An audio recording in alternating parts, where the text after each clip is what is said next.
Hello and welcome to Levant TV headlines. Iran and 6 major world powers have reached a nuclear deal, capping more than a decade of on-off negotiations with an agreement that could potentially transform the Middle East. A new UN report says the conflict in Iraq has killed nearly 15,000 and wounded 30,000 during a 16-month period ending on April 30th by the Islamic State group, Iraqi security forces and others. 10 Libyan soldiers have been killed and 6 wounded fighting Islamist groups in the war-torn city of Benghazi. A blaze that erupted at an oil refinery in the Yemeni port of Aden after being hit by rockets was raging as clashes intensified between rebels and pro-government fighters. And the Saudi Interior Ministry said police shot dead a wanted militant after he killed his own father, and the security forces fired back, killing the man. Then now let's take a look at the top headlines in today's newspapers in the Middle East.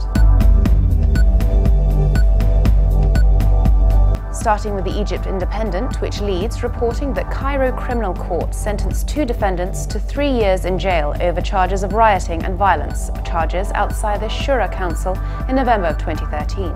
The paper also reports that Israeli authorities allowed 500 trucks loaded with goods and aid supplies to enter Gaza via Karem Abu Salem crossing. From Lebanon, the Daily Star leads, reporting that Iran's foreign minister and the European Union's foreign policy chief said a nuclear deal between Iran and 6 powers heralded a new chapter of hope and was a historic moment. The paper also reports that staff at the Mais al-Jabal public hospital in the southern Lebanese border area of Marwan shut down the facility over unpaid salaries. From the UAE, the Khalij Times leads, reporting that King Salman bin Abdulaziz of Saudi Arabia has named a new housing minister and replaced the head of the royal court in his latest government shuffle. The paper also reports that the Gulf state of Kuwait, hit by the worst suicide attack in its history last month, decided to set up a permanent committee to fight terrorism and extremism. Now let's take a look at the top Middle East headlines from the UK papers.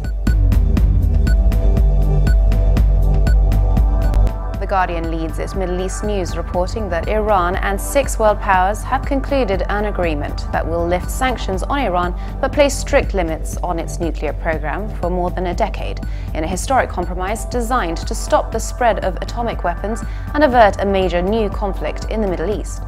Iran will dismantle much of its nuclear infrastructure, while the UN, US and EU will take down a wall of sanctions built around Iran over the past 9 years.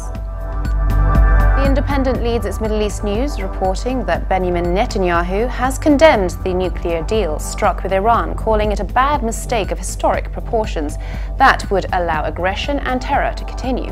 The Israeli Prime Minister said that the proposed conditions left Iran a sure path to nuclear weapons, removing restrictions he believed were necessary to stop military development.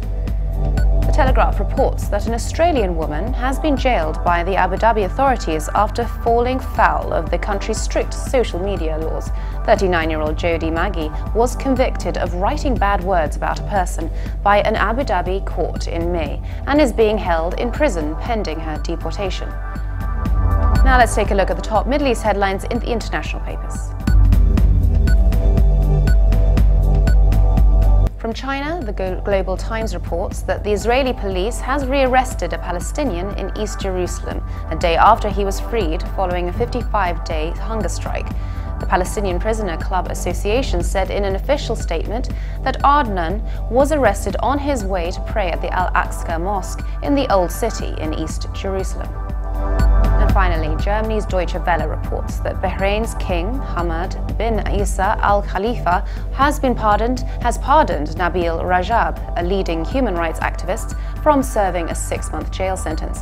Rajab received a special pardon for health reasons after being imprisoned on charges of insulting public institutions on Twitter. And for more updates, please visit levant.tv. Thanks for watching. Be sure to join us again tomorrow. Bye for now.